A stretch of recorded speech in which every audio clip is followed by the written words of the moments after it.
For my books, I picked The Great Gatsby, The Crucible, and A Raisin in the Sun. My criteria is gender representation, trickery, and class.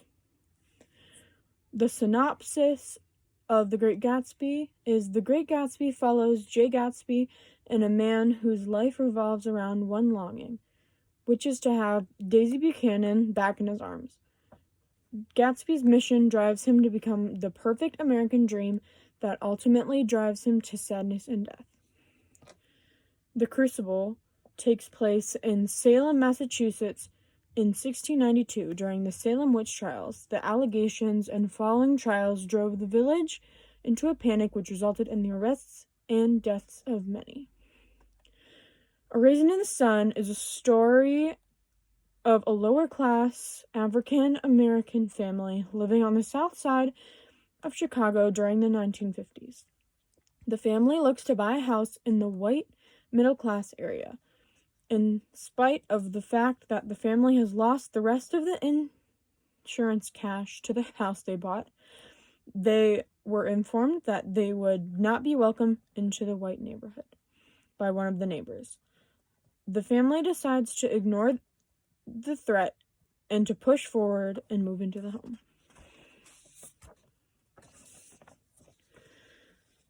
Text 1. Gender representation can play a big part in The Great Gatsby if you think about it. In this book and in the 20s in general, men were still in charge of women. Women were still cooking in the kitchen and caring for the kids. Women were sort of coming out through the men, more with the parties and flappers, but men still took control over women. The Great Gatsby expresses how Gatsby achieved all the money through all the parties and thought he had the girl he wanted. But yes, he had all the money and it seemed to be a perfect life with the perfect house. But he was never happy. He never even had Daisy for himself. She did not really care about him as much as he thought she did. When he died, it really showed him that nobody cared about him except for Nick, not even Daisy. Class is very represented in this novel. We see Gatsby, Nick, Daisy, etc. living in the upper class and having all this money. Then we see the Valley of Ashes where the lower class people are, and it is very depressing. Wilson and Myrtle are people of the middle class, and Gatsby had lived in both worlds of being in the lower class and higher class. It explained in the book of how he was living when he was younger. Text 2. Women are discriminated against heavily in The Crucible. All the women in this novel are suspected witches. They believed that no man could ever be a witch, only women. They slowly learned that men could also be suspects. They started to suspect Proctor. Even though they suspected Proctor, they still believed that the women could be witches too.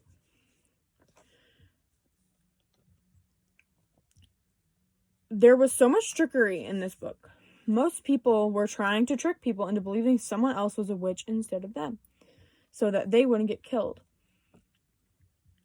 Class also shows in this novel. All the people we see and hear from in this novel are of the lower class.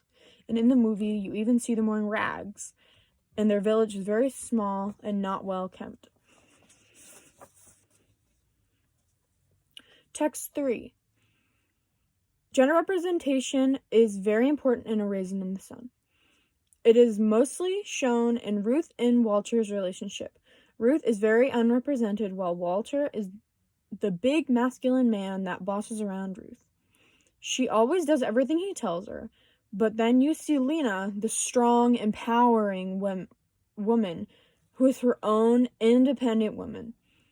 She is disregarding gender stereotypes, while the rest of the world abides by them. The trickery in this play is very subtle, but it is there. The trickery is when the man from the neighborhood they're moving into comes into their house to threaten them. about how they will be discriminated against if they come to the new community. After she already bought the house, this man came into the house to try to trick them into not moving in, so that they do not have to deal with Black people in an all-white neighborhood. Her kids also tried to trick her into using the insurance money for their wishes instead of using it to buy a house for all of them. The family in this play are all lower class, and they live in this horrible, rotting house. They receive an insurance check in the mail that changes their life completely. Lena buys a house with this money instead of her other children's ideas, so she and her family can live a greater life in a nicer house.